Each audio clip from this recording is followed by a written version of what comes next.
As part of the continued effort to promote the rule of law and enhance the protection and promotion of human rights in Uganda, the Uganda Law Society, in partnership with the Royal Danish Embassy and the Uganda Human Rights Commission, launched the Uganda Law Society's policy brief on torture. On behalf of His Excellency General Yoweri Museveni Kaguta, on behalf of the civil society organization, and on behalf of the Royal Danish government, I want to take this opportunity to officially launch this policy brief 2025. I do all this by showing our commitment as government for God and my country.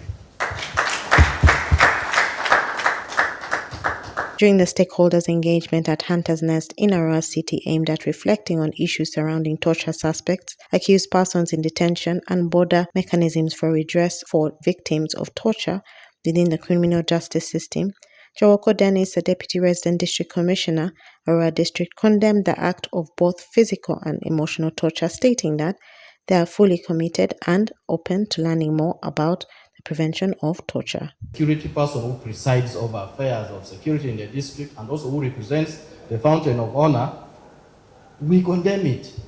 We really do not encourage anybody to inflict torture of any kind to anybody. Our commitment in preventing and fighting against torture has never changed. But as you know, even in the Bible, when Jesus healed the 10 lepers, only one came back. We may not have our flowers now because the good things we are doing in this particular case are very few compared to the bad ones that are being done. The LC5 chairman, Arua District, Honorable Alfred Okonzi, appealed to the Uganda Law Society to train law enforcement officers on policies and mechanisms of prevention of torture. There is need, utmost need for us to prevent torture. As much as possible, try to prevent torture, try to prevent inhuman treatment, and those other things. I will request Uganda Law Society, if resources allow, there is need to train law enforcement officers, specifically bring them together in one room like this. And sometimes, the law enforcement officers receive directives, receive orders from leaders like me that treat so and so like this and that. Deny access to justice. Detain so and so, even when there are no grounds for detention. You realize some leaders pass directives like that.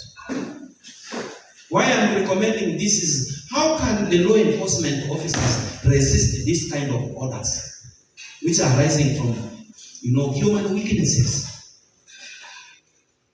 Is what I'm looking at. I advance that there is need for adequate inspection and fact-finding from detainees who are in custody. We need to inspect and have oversight of them. I'm happy I'm here, RDC is here, DISO is here. We need to do this at all costs.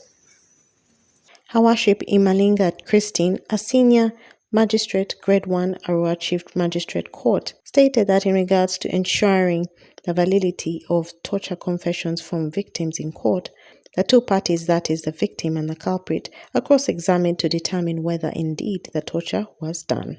The procedure of recording a confession, which we lawyers know, that once someone is before a police officer of a certain rank or a magistrate, the confession can be taken. But then there are scenarios, as we are talking about the Anti-Torture Act, there are scenarios where these confessions are obtained through torture.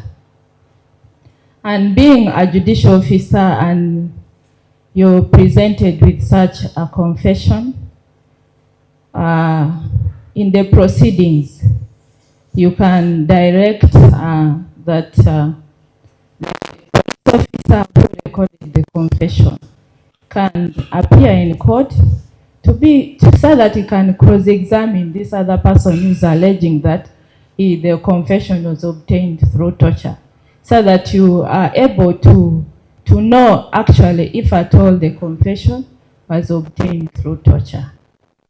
Ronald Businja, a prosecuting lawyer, stated that there is misconception of the acts of torture by law enforcers and therefore appealed for training of the law enforcement officers on acts of torture. Challenges that personally I've seen or I've come across, one is the misconception, mostly by the law enforcers, the police. They have failed to differentiate between the acts of torture and probably doing grievous harm and assault. And I think this gap can be well covered if these law enforcers are trained and also educated on what amounts to torture.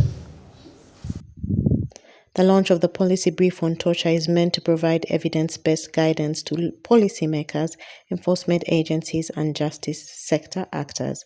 The brief highlights gaps in implementation, proposes actionable policy reforms, and makes recommendations for improving prevention, oversight, and redress mechanisms of torture acts. Reporting for West Nile Television, Okumuringa Christine, Nilecast.